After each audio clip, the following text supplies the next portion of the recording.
Okay, today is another wonderful day and class. Um, we stop at talking about the hardware component of the computer systems, where we analyze those key points like the input, output, storage, and the processing device.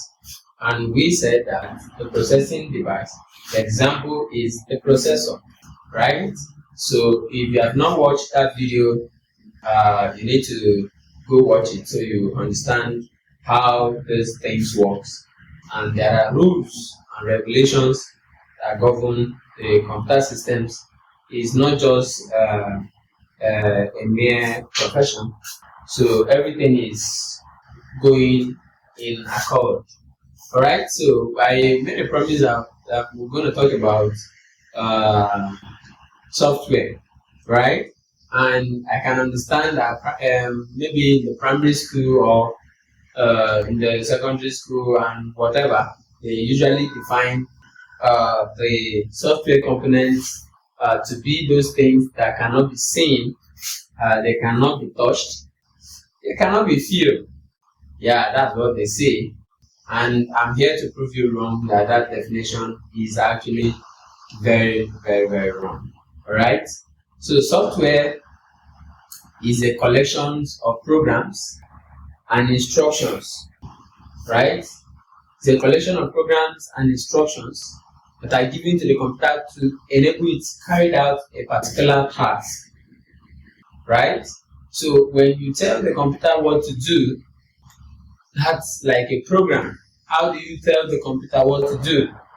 You see, I made mention of developers, those that build websites or that works on most of this tech. You discover that they make instructions. Computer is being built with instructions. They follow instructions, what to do and what not to do.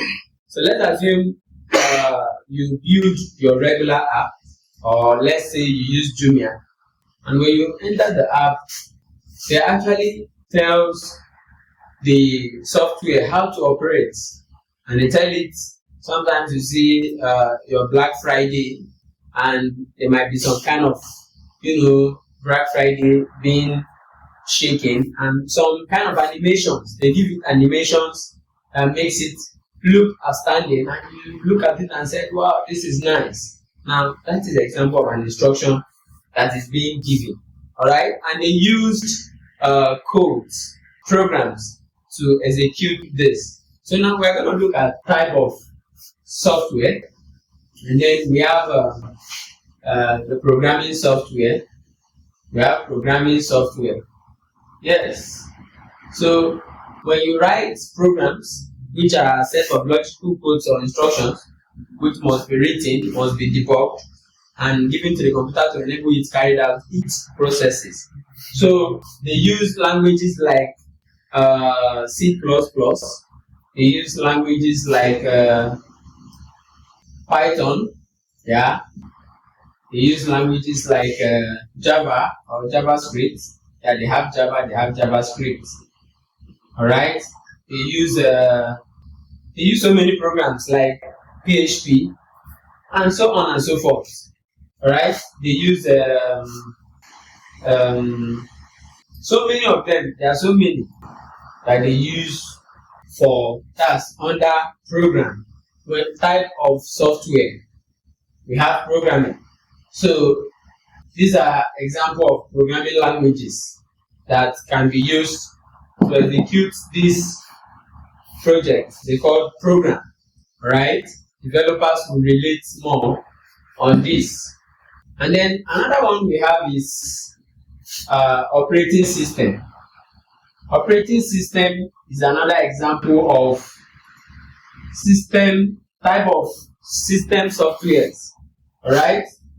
For example, the mobile phone that you are using is an example of an operating system. OS, operating system. For example, you have your Android, you have your iOS, you have for laptop, you have your Windows, you have your Mac, and so many other kind of example of operating systems. Another one is utility softwares. Utility softwares. Utility softwares. All right. Now this one are basically for like example of this can be your firewalls. Yeah, all those your antivirus softwares. Yeah, they fall under utility softwares. Those are antivirus softwares like your firewalls and so many of them falls under utility softwares. And then another one we have is application software. Yes, we have application software. Application software, right? So this is basically for applications, those that build apps. For example, your Microsoft Word, your PowerPoint, those ones falls under your application softwares. Alright, so I hope that I've been able to talk much. So all these can be seen. How do they write this program? They can see it, just that you can't touch it and you can feel it. You only see it through your monitor or your screen. Alright? So they are not those things that cannot be seen, cannot be touched, and cannot be felt. They are actually those things that they use to give the computer commands, instructions, programs on these are the things that determine how the computer system should work. Now, imagine if you remove the software part of the computer out of your computer systems. You now discover that your computer is going to be like just a mere box or even your saving container. That's how it's going to be, because there is no command, nothing is going on there. Power is not on, nothing is actually going on there. So this means that your computer without software it cannot operate, and the software cannot also operate without component of hardwares as well. For example, you need the keyboard to do something, you need the speaker, and so on and so forth. So I think we've been able to explain much on the software part. Now, another thing we're going to talk about is booting.